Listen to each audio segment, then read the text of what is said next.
Selamat pagi, selamat kita bertemu kembali di dalam kasih Tuhan Yesus Kristus. Puji nama Tuhan, kita akan lanjutkan firman Allah minggu kemarin. Sebelumnya, saudaraku, nanti hari Kamis tanggal 14 ada ibadah kenaikan Tuhan di tempat ini. Jamnya sama, 7:30 kita akan mulai. Saudara datang ya tepat pada waktunya. Kalau bisa, saudaraku, sebelum saudara ibadah, sebaiknya kita ini berlutut lebih dulu untuk menyembah Tuhan. Nah, saudaraku, untuk berikutnya ya sebaiknya kalau latihan musik itu sudah jam 6 ya, lebih 10 gitu ya, sudah selesai. Itu waktunya kita untuk bedtime ya, untuk menyembah Tuhan. Jadi kalau kita datang kepada Tuhan harus mempersiapkan diri sebaik-baiknya. Jadi semua harus menyembah Tuhan tepat jam 7 lebih 10. Jadi sementara jemaat menyembah ini masih geladokan gitu ya, jadi sangat mengganggu sekali gitu. Nah, mari kita mau teruskan firman Allah minggu kemarin. Kita mau baca di dalam Matius pasal yang ke-10 ayat yang ke-34. Kita mau sama-sama bangkit berdiri. Kita baca ayat ini, Matius 10 ayat yang ke-34. Yesus membawa pemisahan bagi bagaimana mengikut Yesus. Jangan kamu menyangka bahwa aku datang untuk membawa damai di atas bumi. Aku datang bukan untuk membawa damai, melainkan pedang. Amin, silakan duduk. Minggu kemarin kita sudah lihat ya, apa arti aku datang membawa damai. Ya, jangan kamu menyangka, jangan kamu mengira, jangan kamu berpikir. Aku datang bawa damai, melainkan aku datang bukan bawa damai. Saudaraku, ayat ini jelas mengajar kepada kita seperti minggu kemarin sudah saya katakan. Ini berbicara tentang seorang umat Tuhan yang masih kanak-kanak rohani. Kalau pikiran kita, kalau prasangka atau pikiran kita hanya tertuju kepada Yesus datang bawa damai, Yesus datang bawa berkat, Yesus selalu menolong di saat aku susah, Yesus selalu menyembuhkan pada waktu aku sakit. Seputar hal-hal jasmani itu namanya kanak-kanak rohani. Tetapi Alkitab mengatakan aku datang memang awalnya bawa damai. Tetapi untuk selanjutnya aku datang bukan bawa damai. Jadi saudara harus meningkat di dalam kerohanian kita masing-masing. Jangan terus tinggal seperti kanak-kanak. Karena lewat ayat yang sudah kita pelajari, saudaraku, bahwa kedatangan Yesus atau parousia, kedatangan yang kedua kali, aku datang sebagai raja. Sebagai hakim yang siap menghakimi setiap perbuatan-perbuatan kita.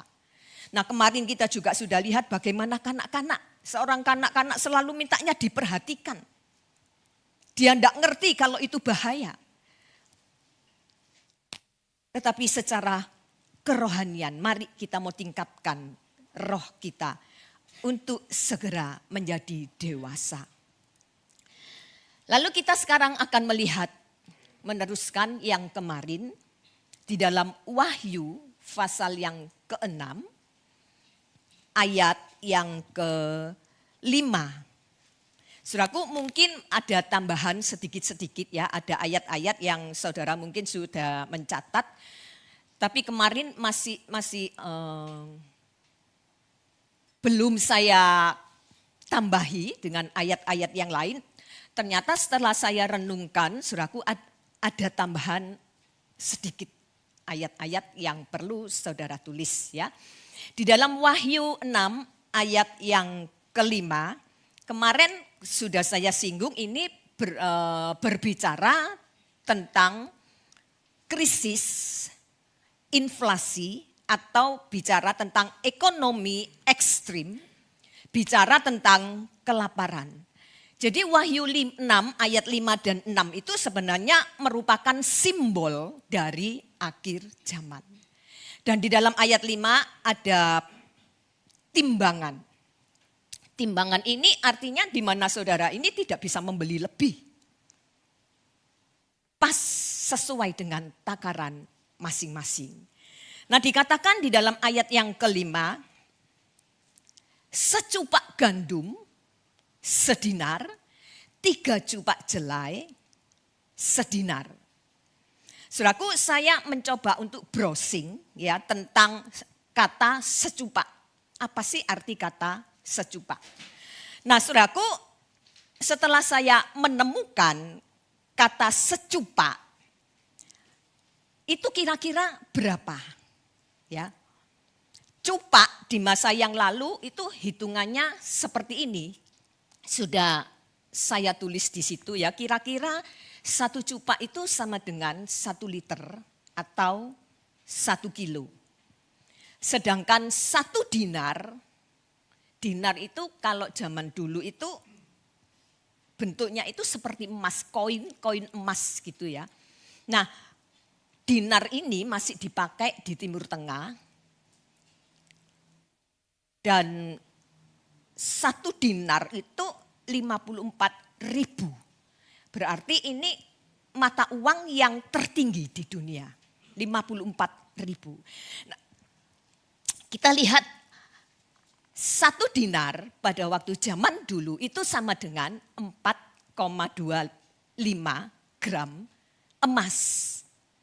Nah, saudaraku, kalau misalnya saya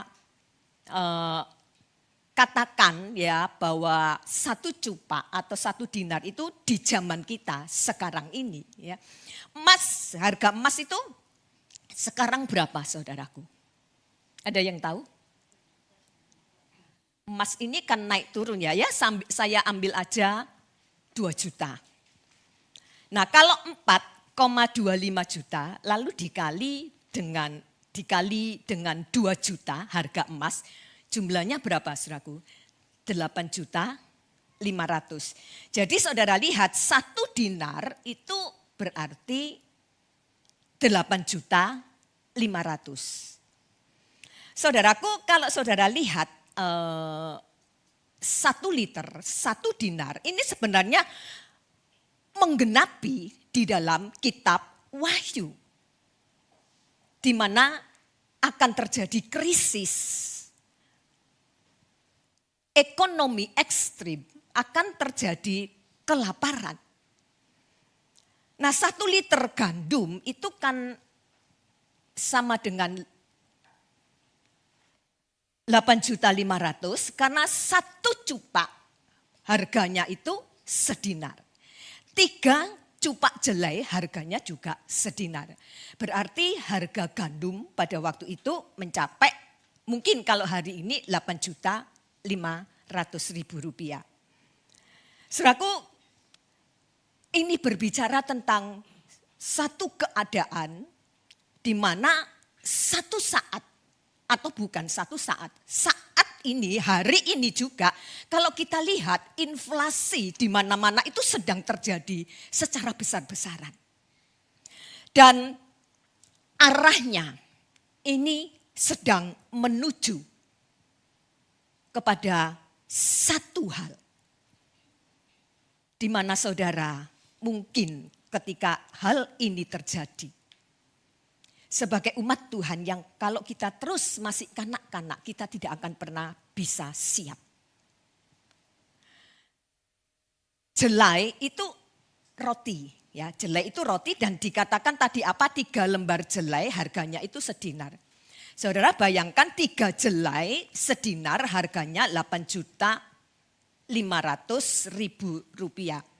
Saudaraku, kalau saudara mungkin mau bandingkan harga gandum di Indonesia itu kira-kira 8.000 sampai 15.000. Tetapi ini nanti ketika inflasi ini terjadi, saudaraku, di mana 1 kilo gandum bisa mencapai 8.500.000 Rp500.000.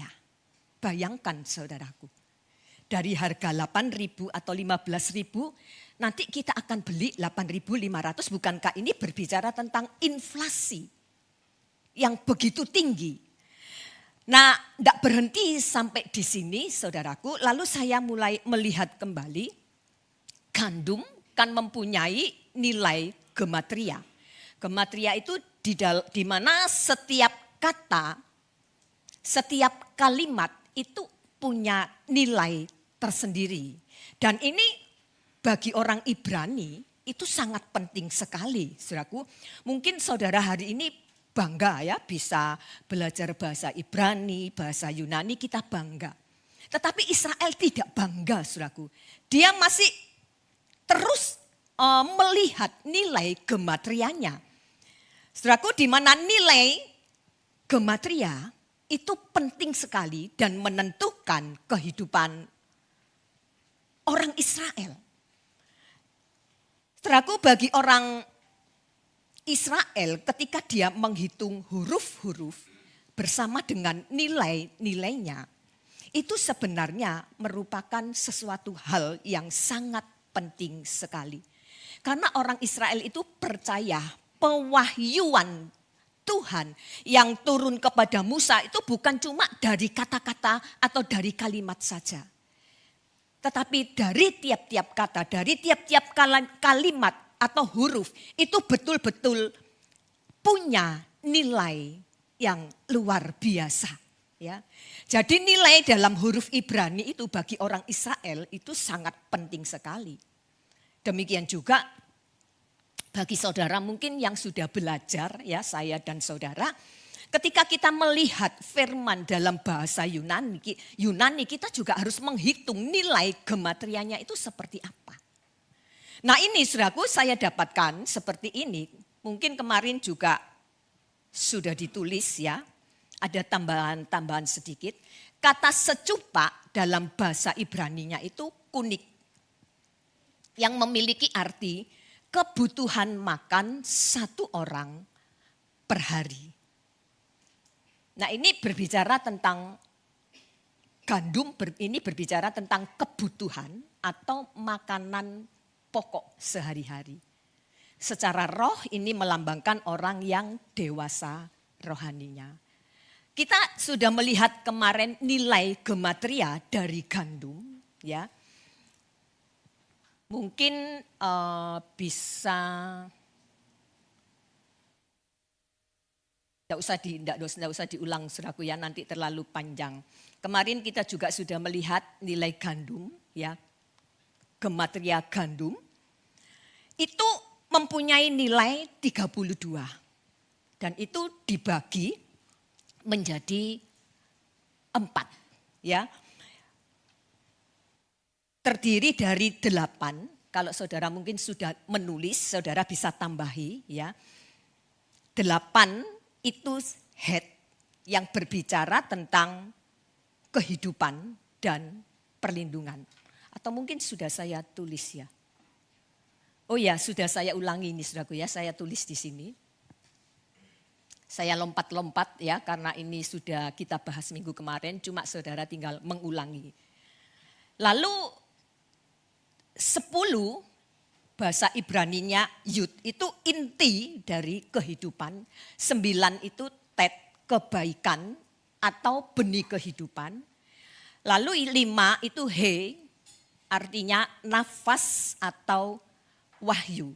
Jadi kalau saudara jumlah semua huruf dalam bahasa Ibrani itu berjumlah nilainya 32 yang berarti jantung ya atau hati. Kemarin kita juga sudah melihat apa artinya gandum yang memiliki nilai Ibrani jantung atau hati, itu artinya firman Tuhan, firman Allah. Firman itu adalah pribadi Allah yang harus tinggal di dalam hati kita. Firman yang harus masuk di dalam hati kita. Jadi kalau saudara ingin keluar dari krisis, saudara ingin keluar dari masalah, dari persoalan yang akan datang, mungkin semakin sukar. Jalan satu-satunya, saudara harus memiliki firman Tuhan. Saudara harus memiliki pribadi Allah dan itu saudara taruh di dalam hati saudara. Artinya saudara undang Yesus di dalam kehidupan kita. Nah, dunia saat ini kan sedang membicarakan solusi mengenai krisis pangan. Krisis pangan ini sudah terjadi di mana-mana ya. Stok pangan juga sudah mulai menipis. Kalau pemerintah tidak segera cari solusinya, maka akan terjadi kelangkaan bahan makanan pokok di pasaran. Saudara sudah lihat ya, kemarin juga sudah saya katakan harga BBM pertengahan April dari 14.500 itu sudah naik berapa saudaraku? 23.500 atau 700. Lalu 4 Mei kemudian setengah bulan, baru setengah bulan sudah naik lagi menjadi 27 berapa? 27.700. Pokok ya sekitar segitu, mendekati 28. Bayangkan 1 liter hampir 28.000. Kalau yang punya uang sih masih tidak terasa. Tapi bagaimana kalau orang tidak punya uang? Makanya dikatakan kalau saya mengikuti berita banyak mobil-mobil yang premium ya, itu diparkir di rumah. Karena melihat kelangkaan atau bukan kelangkaan, ini merupakan harga ya yang naik begitu tinggi, terjadi inflasi hari-hari ini, saudaraku. Bukan hanya itu saja, nilai mata tukar uang terhadap barang pun jadi rendah. Dan tidak lagi punya harga. Dan hanya mampu membeli barang yang sama dalam ukuran yang lebih sedikit. Itu dikatakan secupak gandum sedinar, 3 cupak jelai sedinar. Kualitasnya lebih rendah. Ini melambangkan harga-harga barang yang terus melonjak dan membuat nilai mata uang itu merosot dengan tajam. Nah, saudaraku, kalau sudah begini saya percaya daya beli masyarakat pun jadi rendah. Uang yang ada di tangan kita, yang diukur ya dari 1 cupak sedinar, itu kan kebutuhan makan 1 hari saudara bekerja, itu hanya dapat membeli makan untuk 1 orang aja. Lalu bagaimana dengan keluarga kita? Mungkin kita masih punya anak yang belum bekerja. Itu bicara tentang kesulitan-kesulitan yang luar biasa, saudaraku. Di dalam Yohanes 15 ayat 4 dan ayat 5, kita baca ayat ini.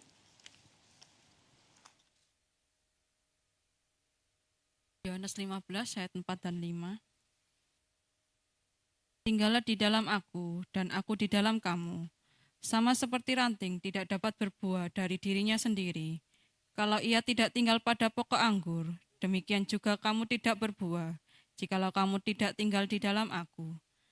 Akulah pokok anggur dan kamulah ranting-rantingnya. Barang siapa tinggal di dalam aku dan aku di dalam dia, ia berbuah banyak, sebab di luar aku kamu tidak dapat berbuat apa-apa. Kata tinggal dalam ayat ini terus diulang, berkali-kali tinggal di dalam aku. Aku nanti akan tinggal di dalam kamu. Karena apa? Kamu tidak dapat berbuah dari dirimu sendiri. Jika tidak tinggal, kamu tidak berbuah. Barang siapa tinggal dalam aku pasti tinggal di dalam dia. Maka kamu akan banyak berbuah. Jadi kata tinggal di sini, saudaraku, seperti firman Rebu kemarin dari Ibu Rita, kita harus mengenal Tuhan. belajar mengenal Tuhan. Bukan cuma sekedar tahu Tuhan itu siapa. Tuhan yang memberkati, Tuhan yang menolong. Bukan cuma sekedar kita tahu Tuhan, tetapi kita mengenal. Bagaimana bisa mengenal? Saudara harus tinggal di dalam Tuhan. Ini berbicara tentang hati yang melekat kepada Tuhan. Berbicara tentang ketaatan dan di mana kita dalam hidup ini harus terus-menerus mengandalkan Tuhan.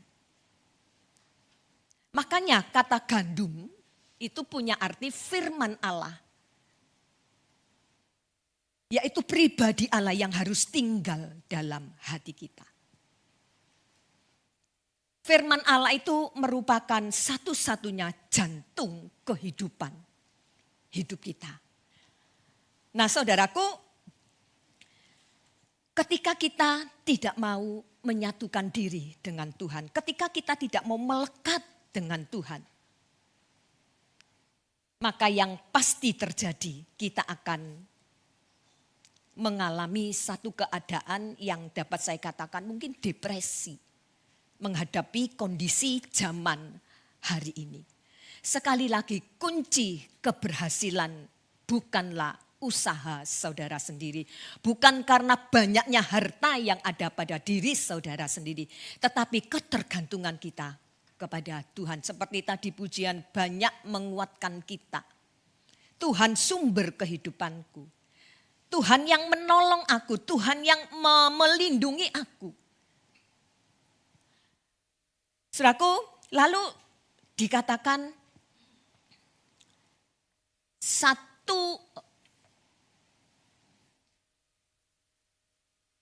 sudah saya tulis di sini saudaraku ya.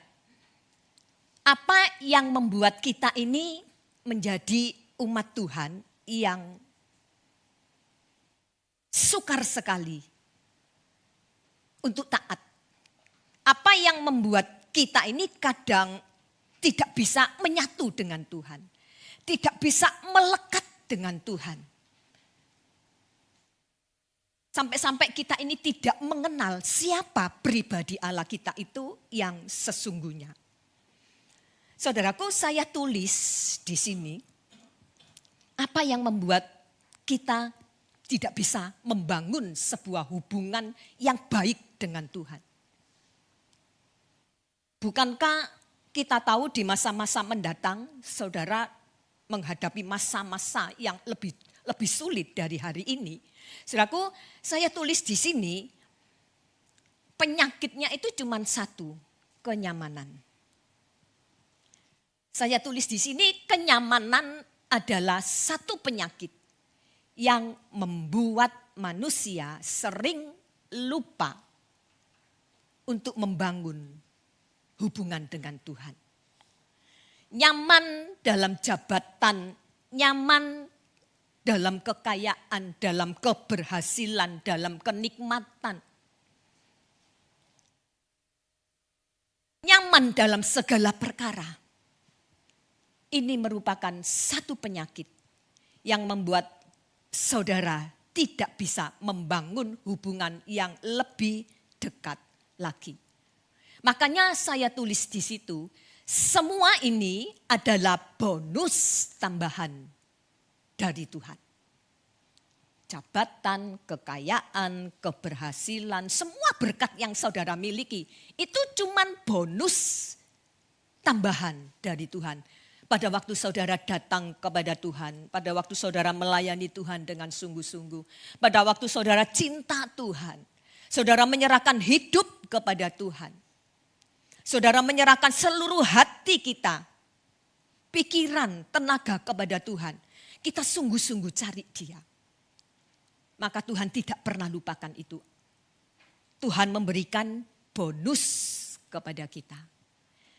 Tapi setelah bonus diberikan kepada kita, membuat kita akhirnya lupa sama Tuhan. Kalau tim besuk kemarin rapat ya, kita sedang membahas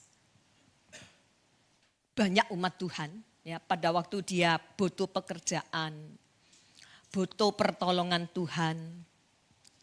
Mereka sungguh-sungguh sama Tuhan. Mereka berdoa, rajin, setia sama Tuhan.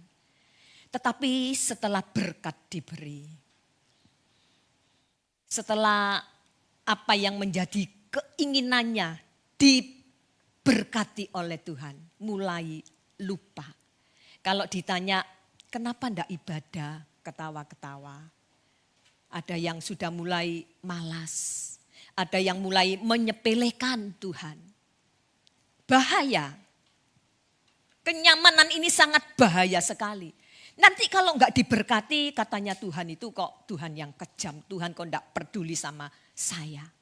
Tapi setelah diberkati bukannya membawa kita makin dekat sama Tuhan. Tetapi makin jauh dari Tuhan. Kalau misalnya saudara jadi Tuhan itu serba salah. Diberkati salah, enggak diberkati salah. Makanya ujian pertama itu kenyamanan. Kenyamanan. Saat saudara belum nyaman, ya pasti kita hidup dekat Tuhan. Saat saudara tidak punya uang, saudara dekat sama Tuhan. Tetapi pada waktu semua sudah dikasih oleh Tuhan, mulai meninggalkan pekerjaan Tuhan. Sudah tidak lagi ibadah kepada Tuhan. Ya lain kali kan ada waktu. Kita pelan-pelan mulai digiring, hati-hati. Kenyamanan ini bisa membunuh rohani saudara. Matius 6 ini ayat yang enggak asing lagi ya. Coba baca ayat ini. Matius 6 ayat yang ke-33. Tetapi carilah dahulu kerajaan Allah dan kebenarannya, maka semuanya itu akan ditambahkan kepadamu. Saudara lihat ayat ini. Pertama kali ditulis apa? Cari Tuhan dulu. Cari firman-Nya. Cari pribadi Allah dan biarkan pribadi itu tinggal dalam hati kita. Jadikan Tuhan itu satu-satunya, bukan kepentingan-kepentingan yang lain. Bukan kenikmatan hidup yang lain. Tetapi cari dulu Tuhan dan firman-Nya. Dan kebenarannya. Maka semuanya itu akan ditambahkan kepadamu. Nah oleh sebab itu saudaraku, mari kita segera berbalik. Dan kita mau merubah kiblat kita. Dari terlalu mengejar hal-hal duniawi. Di mana kita meninggalkan Tuhan. Kita tidak beribadah hanya karena hal-hal duniawi. Kita mau berubah. Kita mau beralih kepada hal-hal yang rohani. Hati-hati kenyamanan. Ingat baik-baik kenyamanan pembunuh besar. Untuk saudara bisa bertumbuh di dalam Tuhan. Seharusnya ketika saudara diberkati harus makin cinta Tuhan. Makin ingat Tuhan. Makin tidak mau pisah sama Tuhan. Terus makin dekat sama Tuhan. Nah sekarang kita akan lihat saudaraku. Kita maju di dalam Wahyu 6 ayat yang ke-6 bagian A. Saya ulangi sekali lagi, 3 cupak jelai sedinar. Saudara perhatikan kata jelai dalam bahasa Ibrani itu ditulis seorah. Makanan kelas bawah. Atau makanan yang kurang berkualitas dan harganya ini sangat murah sekali. Untuk beli gandum sedinar, 1 cupak dapat sedinar. Tetapi ini beli sedinar dapat 3 cupak. Berarti ini tingkat atau mutu makanannya sangat rendah sekali. Harganya sangat murah sekali. Kalau saudara tahu di dalam 1 Raja-Raja 4 ayat yang ke-28. Coba lihat baca ayat ini.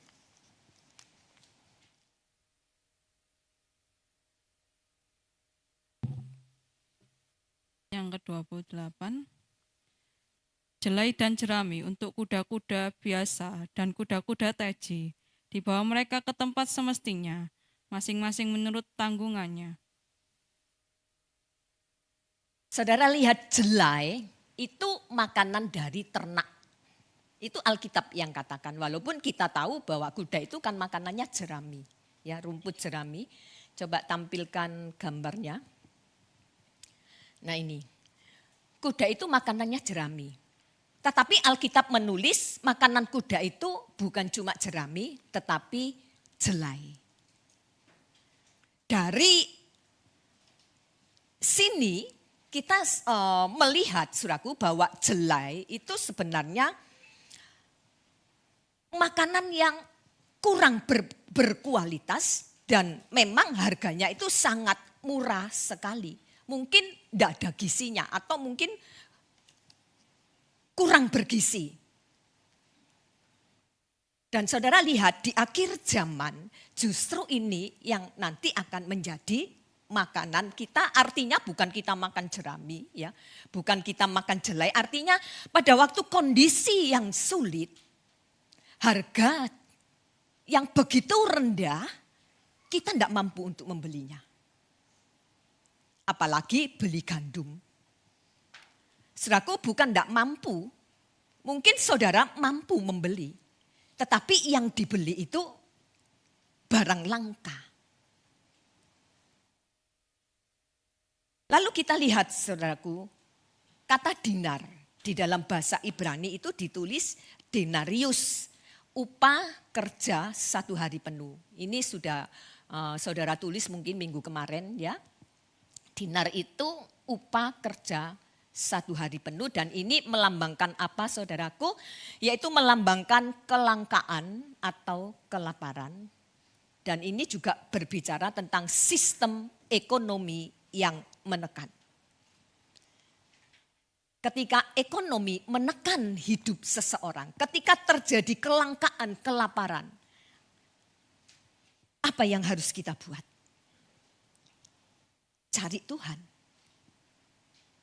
Cari Tuhan. Itu sebabnya mungkin sementara hari ini kita masih belum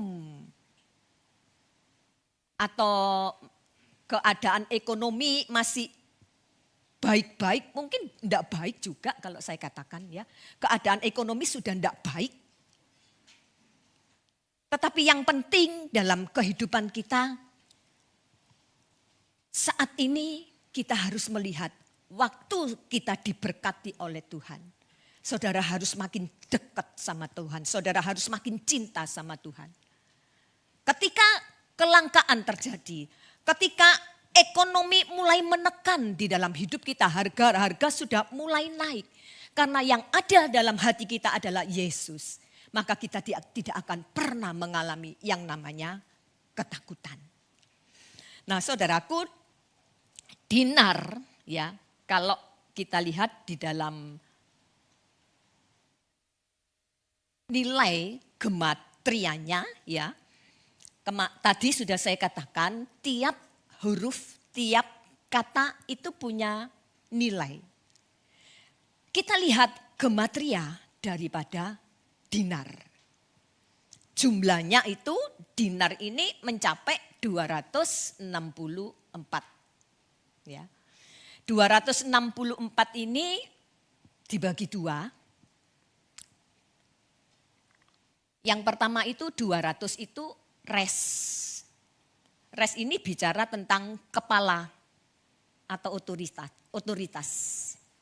Sedangkan angka 64 itu bicara tentang struktur manusia. Ternyata saudaraku, kalau kita pelajari dari bahasa Yunani dan Ibraninya, di balik rahasia dinar, di balik rahasia uang, duit, dikatakan dalam bahasa Ibraninya itu Tuhan sudah ngasih berapa ribu tahun yang lalu sebuah rahasia dari kata dinar. Saya tulis di sini. Apa saudaraku? Di balik kata dinar ada rahasia yang tersimpan. Artinya berbicara tentang sistem dunia atau otoritas yang nantinya akan mengontrol kebutuhan hidup manusia. Ini sudah dikatakan oleh firman Tuhan berapa ribu tahun yang lalu tentang kata dinar. Tapi kadang kita kurang belajar, kita tidak selidiki tiap kata itu punya nilai sendiri. Dan ternyata ketika kita pelajari dan saya pelajari, nilai dinar itu merupakan sistem dunia atau otoritas yang mengontrol kehidupan manusia atau kebutuhan hidup manusia. Saudaraku, bahkan kalau saudara lihat semua yang ada di dalam dunia ini, itu selalu dinilai berdasarkan apa, saudaraku? Dinar. Dinilai berdasarkan uang. Kalau kita tidak berhati-hati dengan yang namanya dinar atau uang, maka justru uanglah nanti yang akan menjadi master. Uang yang akan menjadi tuan dalam hidup kita. Firman Tuhan jelas mengingatkan kepada kita tentang kata dinar. Sistem dunia atau otoritas penguasa yang mengontrol kebutuhan hidup manusia.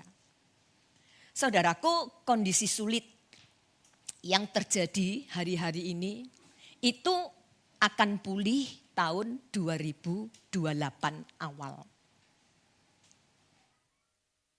Kondisi mulai membaik tahun 2028 awal. Tapi apa yang harus saudara perhatikan? Dengan membaiknya kondisi ini, nantinya akan disertai dengan aturan-aturan yang ada. Di mana aturan itu akan menjepit kehidupan saudara. Satu peraturan atau suatu peraturan yang belum berlaku. Tapi nanti tahun 2028 itu akan diberlakukan. Saudaraku, semua ini masih sedang diusahakan bagaimana 2028 awal itu akan terjadi pulih ekonomi kita. Dan aturan yang diterapkan dengan pulihnya ekonomi itu sendiri, beberapa waktu yang lalu, beberapa bulan yang lalu, saudaraku, saya pernah dikirimi oleh Bapak Rudi ya, tentang CBDC atau Central Bank Digital Currency, artinya mata uang digital dari bank sentral. Ini nanti yang bakal akan mengatur kehidupan saudara. CBDC. Kemana kita mau belanjakan uang kita? Saudara mau beli apa? Saudara mau misalnya mau beli minuman galon di Ibu Nari, atau saudara beli burjo, saudara beli otak-otak, atau saudara mau beli baju, beli sepatu dan lain sebagainya. Semua sudah di-tracking atau semua sudah dilacak dan mereka tahu kemana uang saudara beredar. Saudara punya uang berapa itu tidak bisa disembunyikan. Di mana kita akan dikontrol langsung oleh bank sentral yang namanya CBDC. Tujuannya katanya supaya lebih aman, lebih efisien, transaksi mungkin bisa lebih cepat, bisa lebih mudah. Saudaraku, kita lihat, bukankah ini semua adalah persiapan bagi berdirinya satu sistem ekonomi tunggal secara global yang akan dikuasai oleh antikris. Ingat, dinar, kata firman Tuhan dalam bahasa Ibrani, merupakan sistem yang akan mengontrol. Itu adalah otoritas kuasa yang akan mengontrol kehidupan manusia. Itu sudah dicatat oleh Tuhan ribuan tahun yang lalu. Mari saudaraku, jangan jadi budak dinar. jangan lagi jadi budak uang. Jangan jadikan uang sebagai master walaupun kita perlu uang. Tetapi kita yang harus bisa mengatur uang itu. Saudara diberkati, puji Tuhan. Ingat pekerjaan Tuhan. Saudara diberkati, ingat orang-orang yang membutuhkan. Uang yang menjadi kepercayaan Tuhan harus bisa kita kelola dengan baik. Jangan cuma uang, dinar itu kita habiskan hanya untuk circle kita sendiri. Untuk orang tua, anak, wis gak eman-eman, brol. Tapi melihat orang yang butuh, kita menutup mata. Melihat pekerjaan Tuhan, hamba-hamba Tuhan. Kita tidak peduli. Yang penting circle kita sendiri. Anakku bisa ini, orang tuaku bisa ini. Bisa menikmati padahal itu uang adalah berkat Tuhan yang dipercayakan kepada kita. Tapi kadangkala kita lupa kalau itu berkat Tuhan. Saudaraku, kalau saya tanya ini sama saudara. Deposito, siapa yang tidak pegang deposito hari ini? Hampir semua pasti punya deposito. Deposito setiap bulan itu makin berkurang apa makin tambah? Coba saudara, makin tambah atau makin kurang? Hah? Bener, makin kurang. Bener, makin tambah. Makin kurang atau makin tambah? Pastinya makin berkurang. Kan dipotong admin. Nah adminnya itu kan untuk dipakai untuk menggaji karyawan. Pasti makin berkurang.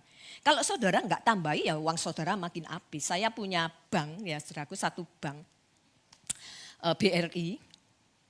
Saya dikasih dari pemerintah sekian ratus ribu.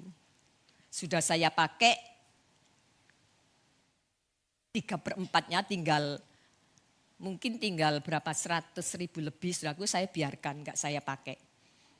Ternyata bukannya nambah tapi malah berkurang. Dipotong admin, berkurang dan sekarang itu tinggal sedikit, tak biarin aja. Ya mudah-mudahan nanti pemerintah mau nambah lagi gitu saudaraku. Kalau enggak ditambah ya sudah tak tutup banknya saudaraku. Makin berkurang.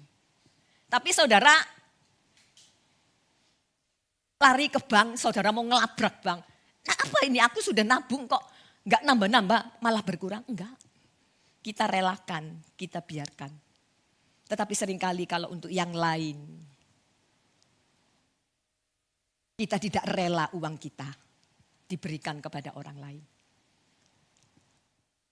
Saudara ingat krisis ekonomi, inflasi ekstrim, semuanya ujung-ujungnya sekali lagi menuju kepada one word, control.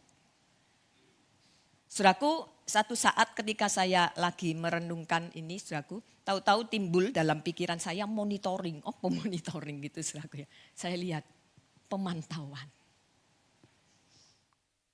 Saudara ini sedang dipantau. Saudara mau kemanakan uang saudara? Saudara punya dolar berapa? Semua sudah dipantau, mereka tahu. Nah kemarin saya habis ngurus perpanjangan BPKB. Tahu-tahu kemarin muncul lagi, ibu belum ngurus BPKB dengan nomor segini-segini, katanya Pak Yakobus. Jangan diklik. Loh kok ya tahu gitu loh saudaraku. Bukankah nomor kita sudah ada di sana? Kita ini sedang dikontrol saudaraku. Sekali lagi saya katakan, uang jangan jadikan master kita. Tetapi biar Tuhan saja yang menjadi master dalam kehidupan kita. Saudaraku, kalau saudara butuh uang, kalau saudara butuh segala sesuatu, setelah saudara diberkati oleh Tuhan, ingat, jangan lupa bagi-bagi berkat itu untuk orang lain. Jangan terus kita pakai untuk diri sendiri. Kalau kita pakai untuk diri sendiri, beli ini, beli itu, jadi gemuk, banyak penyakitnya, masuk rumah sakit, habis uang kita. Jangan jadikan uang sebagai satu-satunya untuk memperbudak kehidupan kita. Kalau saat ini mungkin saudara sudah jauh, saudara sudah pakai uang saudara hanya untuk diri sendiri. Tetapi biar di akhir zaman ini kita mau bertobat. Saudara nanti satu saat tidak hidup dari harta yang saudara miliki. Kalau seandainya krisis ini terus semakin terjadi, makin sukar, zaman ini makin sukar. Uang yang ada di tangan saudara tidak akan pernah bisa menghidupi saudara. Saudara cuma butuh Tuhan. Izinkan Dia terus tinggal berkuasa dalam kehidupan kita. Nah saudaraku, sekarang sudah tahun 2026. Tinggal berapa tahun saudaraku? CBDC ini akan dijalankan. Tinggal 2 tahun lagi. Kita saat ini seperti hidup di luar titik. Di mana masa depan menjadi kabur. Kita sudah tidak lagi mengetahui apa yang akan terjadi dalam kehidupan kita. Dengan perubahan teknologi membuat kita ini tidak mampu memprediksi bagaimana kehidupan kita yang akan terjadi dalam 2 tahun ke depan. Dunia benar-benar berubah total. Di mana semua uang yang ada di tangan saudara, yang saudara simpen di berangkas di dalam lemari yang orang lain gak tahu, orang tua mungkin gak tahu. Tetapi CBDC, dia bisa melacak. Dia bisa memantau keuangan kita. Saudara mau beli apa, saudara mau belanja apa, semua bisa dipantau oleh CBDC. Sebelum kita lanjut, kita lihat ya, ini sangat menarik. Wahyu pasal 6, ayat yang ke-7 dan 8. Coba dibaca, Lia. Wahyu 6 ayat 7 dan 8. Dan ketika anak domba itu membuka materai yang keempat, aku mendengar suara makhluk yang keempat berkata, "Mari." Dan aku melihat, sesungguhnya ada seekor kuda hijau kuning, dan orang yang menungganginya bernama Maut, dan kerajaan maut mengikutinya. Dan kepada mereka diberikan kuasa atas 1/4 dari bumi untuk membunuh dengan pedang, dan dengan kelaparan dan sampar, dan dengan binatang-binatang buas yang di bumi. Setelah pembukaan meterai yang ketiga, Wahyu 6 ayat 5 dan 6. Lalu ayat 7 dan 8 bicara tentang pembukaan meterai yang keempat. Karena ini adalah lanjutan dari meterai yang ketiga, mari kita mau lihat simbol-simbol apa yang terdapat di dalam Wahyu 6 ayat 7 dan 8. Saya tulis di situ ya simbol meterai yang keempat. Yang pertama itu apa saudaraku? Ada kuda hijau kuning. Kalau saya lihat dalam terjemahan lain itu warnanya pucat. Nah kuda pucat di dalam bahasa Yunani itu kloros. Artinya hijau pucat.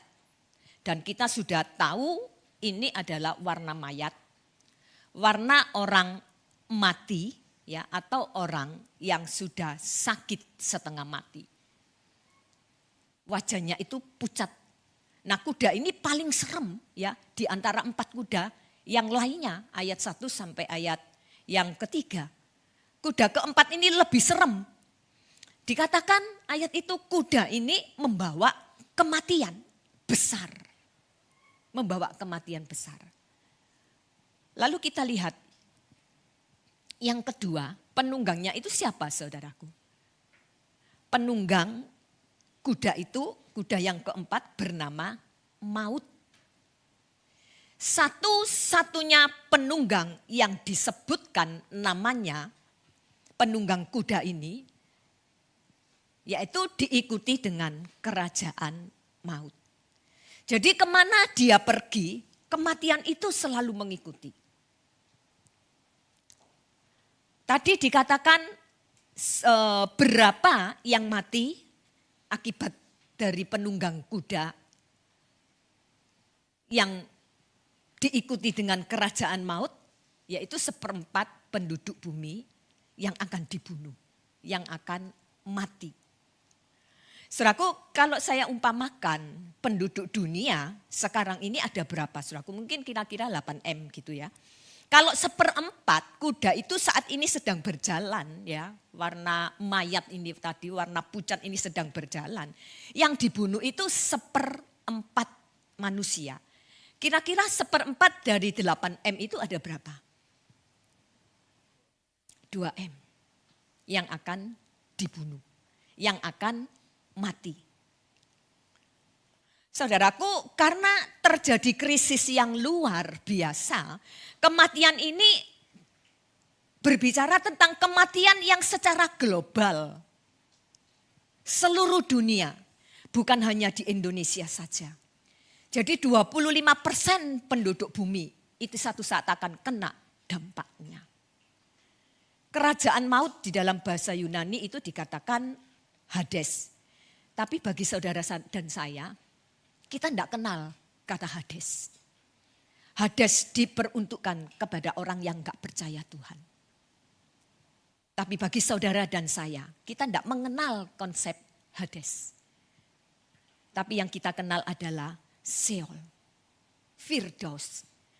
Tempat di mana semua orang mati yang percaya dikumpulkan dan kita akan menunggu pengangkatan ketika Yesus datang kembali. Lalu yang ketiga, dengan 3 cara dia membunuhnya. Yang pertama dengan apa? Kalau saudara baca tadi, dengan pedang. Pedang ini bicara tentang perang. Dan perang itu sudah terjadi di depan mata kita saat ini. Saudaraku, sudah berbagai macam upaya. Bahkan anggota PBB pun sudah mencari jalan untuk mendamaikan. Tetapi karena kuda yang ketiga, kuda hitam, perdamaian, damai itu sudah dicabut. Sekelas PBB saja, dia tidak bisa menyatukan dunia ini. Dan tentu saudara tahu siapa yang bakal bisa mendamaikan dunia ini. Nah, pedang bicara tentang perang, konflik yang terjadi hari-hari ini. Lalu kelaparan. Kelaparan ini sudah melanda di mana-mana, ya, akibat perang pasti akan terjadi kelaparan. Lalu dikatakan tadi ada wabah penyakit. Tahun 2019 aja sudah berapa jiwa yang mati. Dan dengar-dengarnya ini ada lagi penyakit apa, saudaraku, yang baru? Hantavirus. Dari tikus katanya. Dan berapa yang sudah meninggal? Dan ini, saudaraku, sudah 50% menyebar kemana-mana. Kematian sudah terjadi di berbagai macam negara. Akibat timbulnya kuda yang bernama maut. Lalu kita lihat selanjutnya. Yang keempat, ada binatang buas di bumi. Ini pasti berbicara tentang antikris. Ketika terjadi perang, ketika terjadi kelaparan, ketika wabah penyakit itu terus-menerus terjadi di dunia kita hari-hari ini, maka yang terjadi dunia pasti akan kacau luar biasa. Sekarang ini banyak orang yang hidup dalam ketakutan. Jangan-jangan ini menggenapi kuda warna hijau kuning bernama maut. Ada kematian massal karena ini memang yang diinginkan supaya mudah untuk memantau dunia. Jadi harus ada kematian 1/4 nanti yang akan mati. Dan yang saudara perlu perhatikan antara pedang, kelaparan, dan wabah penyakit. Ini akan terjadi secara efeknya itu seperti efek domino. Dari kuda pucat muncul perang, muncul kelaparan, muncul wabah. Bukan ini terjadi secara random, ya, enggak. Secara acak, enggak. Tetapi ini secara efek domino. Perang, lalu terjadi kelaparan, lalu terjadi wabah penyakit. Semua ada dalam satu paket. Satu sistem politik akan mengalami kehancuran. Ekonomi, militer, semua akan hancur. Jadi semua ini saya katakan baru startnya aja. Saudara yang melihat masalah perang, kelaparan, wabah penyakit ini baru mulai. Ini aja baru mulai kita masih penuh dengan ketakutan. Apalagi kalau terjadi secara besar-besaran, betul-betul terjadi inflasi. Ada yang mengatakan inflasi itu, puncaknya inflasi itu bulan 6, bulan 8, atau ada yang mengatakan bulan 8 sampai selanjutnya. Kita cuma menonton aja, saudaraku. Jangan pernah takut, izinkan Yesus tinggal dalam hati kita. Ini sudah saya katakan jauh sebelumnya. Sebelum benar-benar inflasi itu terjadi.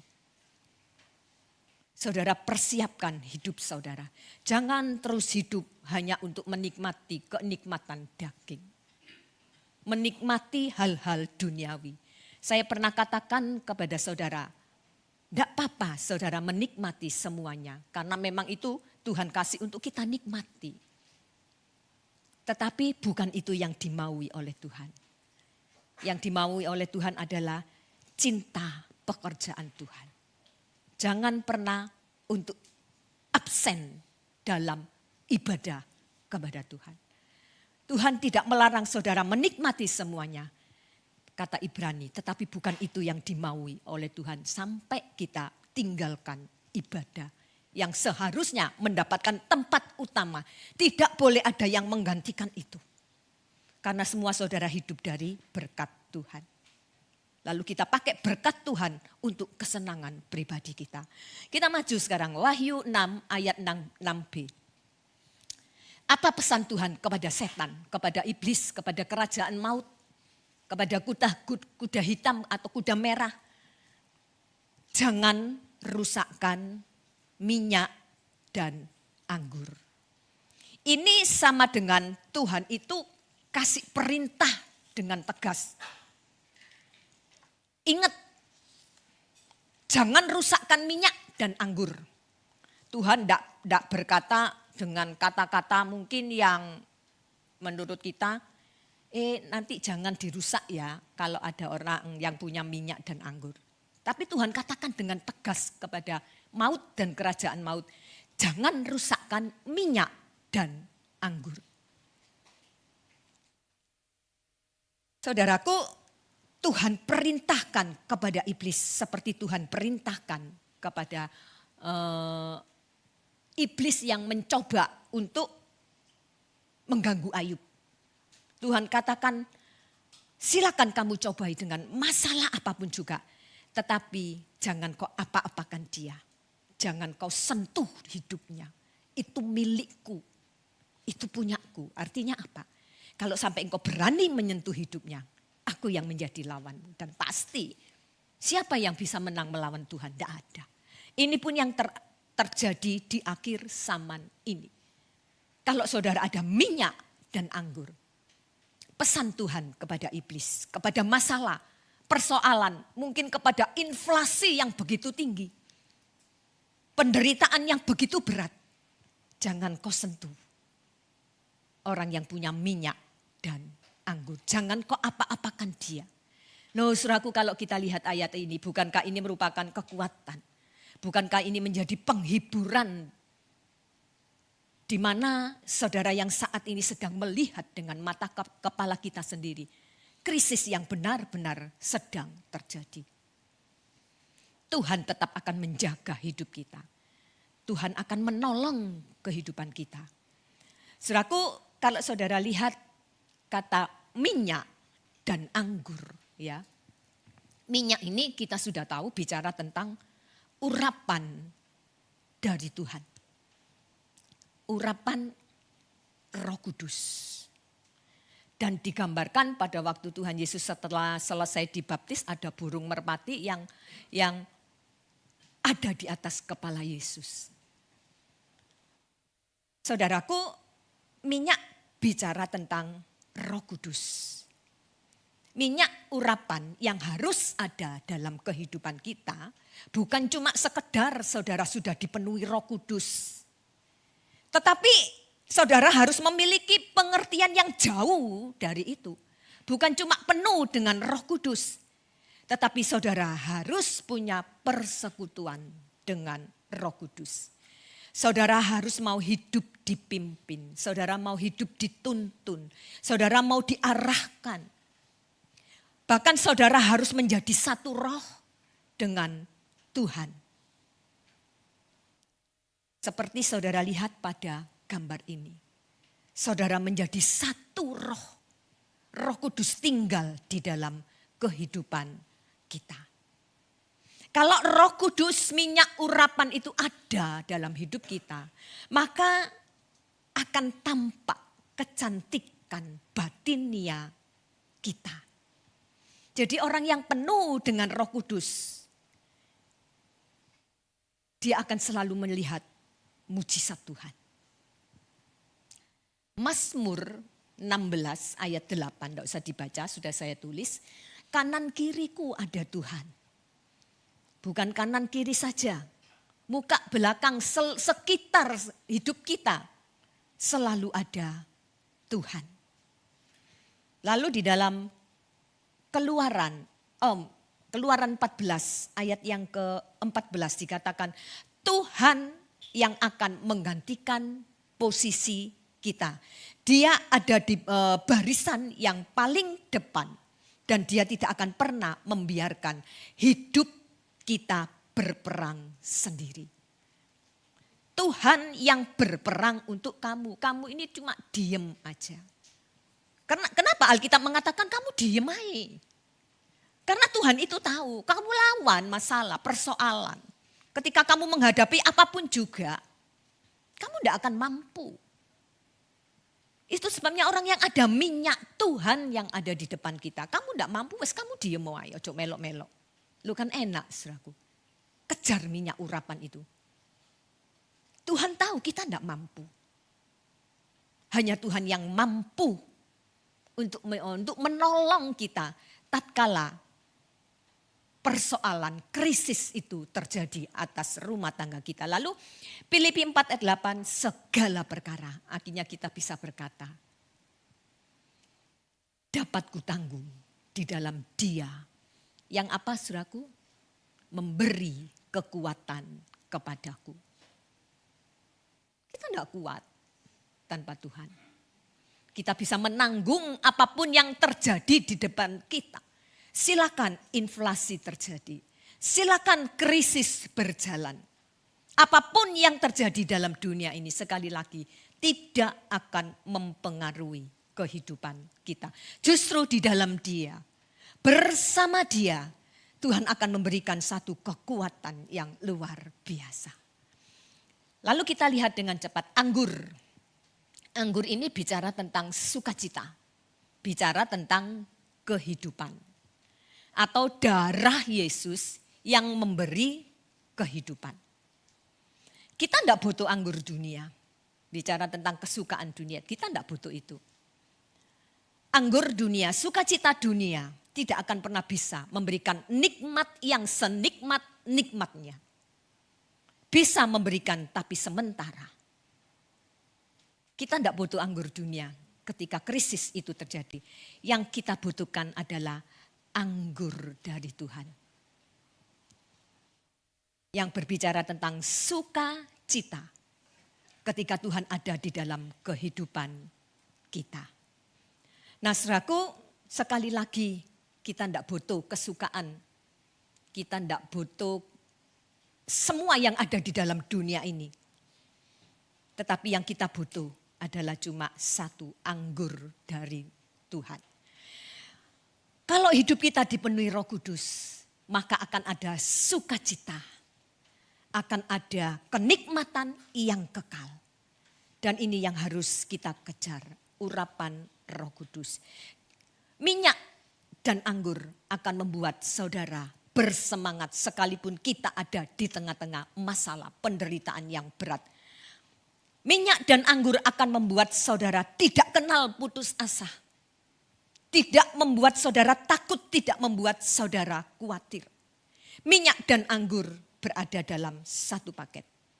Kalau seseorang sudah dipenuhi Roh Kudus, saya percaya wajah saudara itu akan menampakkan damai sejahtera. Ada sukacita Tuhan. Kalau saudara mengatakan penuh Roh Kudus, tapi wajahmu murem, suka sambat, takut, khawatir, berarti Roh Kudus belum menjamah hidup saudara. Jelas, kalau ada minyak membuat wajahmu berseri, batiniamu jadi cantik, bersukacita, selalu bersemangat dalam melayani Tuhan. Sekali lagi ini adalah berbicara tentang perlindungan Tuhan yang kuat di tengah-tengah kita sedang mengalami inflasi, krisis kelaparan yang diakibatkan dibukanya meterai yang keempat, ketiga atau kedua dan kesatu. Puji nama Tuhan. Saudaraku, sekali lagi tekanan, kesulitan secara ekonomi baik yang terjadi mungkin dalam hidup kita sehari-hari atau mungkin nanti yang bakal terjadi secara global. Semua akan menimpa kepada orang, baik orang itu orang percaya maupun orang yang tidak percaya. Tetapi Tuhan sudah berpesan jangan rusak minyak dan anggur. Kalau saudara ada urapan Tuhan, ada Roh Kudus, maka Tuhan yang akan menjadi pembela dalam kehidupan kita. Masuk kesimpulan. Saya tulis di sini waktu hampir habis untuk kita. Saya katakan bukan cuma sekedar kalimat semu, tetapi benar-benar saya katakan dengan tulus, waktu hampir habis untuk kita. Kita tidak bisa main-main. Kita tidak memiliki banyak waktu yang seringkali kita pikirkan, oh masih ada waktu, nanti lain kali saya masih bisa ibadah, lain kali saya masih bisa melayani. Ingat kita tidak punya banyak waktu yang seringkali kita kan masih banyak waktu kok. Pekerjaan Tuhan masih terbuka. Berita utama atau berita global yang saya katakan kepada saudara pagi hari ini adalah Tuhan sedang mempersiapkan dunia untuk kembalinya putra mahkotanya, yaitu Tuhan Yesus Kristus. Dan pagi ini saya mencoba untuk terus menyadarkan kehidupan saudara. Ingat, Yesus segera akan datang kembali. Bahkan sekarang jamnya, waktunya, saatnya, harinya untuk saudara harus lebih serius dengan Tuhan. Perjalanan kita tinggal sedikit menuju kepada kembalinya putra mahkota dari kerajaan sorga. Mari saudaraku, saatnya sekarang kita keluar dari dosa. Jangan terus berjinak-jinak dengan dosa. Saatnya saudara harus bangkit, saudara harus berdiri, tinggalkan semua bentuk atau hal-hal yang tidak Tuhan sukai dalam kehidupan kita. Terus melangkah maju, taat, hidup benar, hidup kudus. Saudaraku, ini sesuatu yang serius. Supaya kehidupan saudara dan saya tetap terjaga, terpelihara di tengah-tengah krisis yang sedang terjadi hari-hari ini. Yang puncaknya nanti mencapai bulan 6 atau bulan 8 ke atas. Mazmur 24, tidak usah dibaca, saya sudah tulis di situ semuanya. Matius 24 ayat 33, waktunya sudah singkat di ambang pintu. Yakub 5 ayat 8, kedatangan Tuhan sudah dekat. Markus 1:15, waktunya telah genap.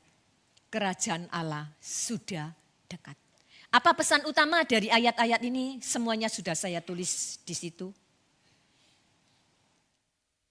Siap sedia. Saudara dipanggil untuk bersiap-siap, untuk berjaga-jaga.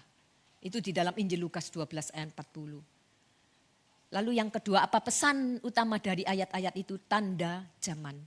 Peristiwa-peristiwa dunia adalah tanda waktunya sudah dekat. Dan yang ketiga, pertobatan. Waktu saudara terbatas. Hampir habis. Waktu kita terbatas itu entah kita sebelum Tuhan datang kita sendiri sudah dipanggil pulang oleh Tuhan. Atau nanti Tuhan sendiri yang akan datang menjemput kita. Waktu terbatas hampir habis. Katakan mungkin besok waktu bagi saya sudah dipanggil oleh Tuhan. Tidak ada yang tahu. Bersiap bertobat. Ayat terakhir Markus 1 ayat 15. Kita baca ayat ini. Markus 1 ayat yang ke-15. Katanya, waktunya telah genap, kerajaan Allah sudah dekat. Bertobatlah dan percayalah kepada Injil. Waktunya sudah genap. Percayalah apa yang sudah dikatakan oleh firman Tuhan. Saudaraku, karena waktu tidak selalu ada bersama kita. Tidak selalu ada. Tetapi selagi masih ada waktu, pakai dengan sungguh-sungguh. Bagian terakhir, kelahiran atau inkarnasi Yesus selalu bawa damai. Ya, memang betul. Tapi jangan terus berpatokan seperti ini, Tuhan tolong. Saya butuh Tuhan adakan, saya sakit berdoa supaya disembuhkan. Boleh, itu dulu. Tapi sekarang kita sudah menginjak pada kedatangan Yesus yang kedua kali, parousia.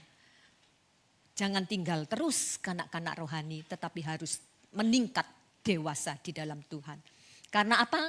Aku datang bukan bawa damai. Karena aku datang akan menghakimi setiap perbuatan yang sudah saudara lakukan. Semua harus dipertanggungjawabkan di hadapan Tuhan. Puji nama Tuhan.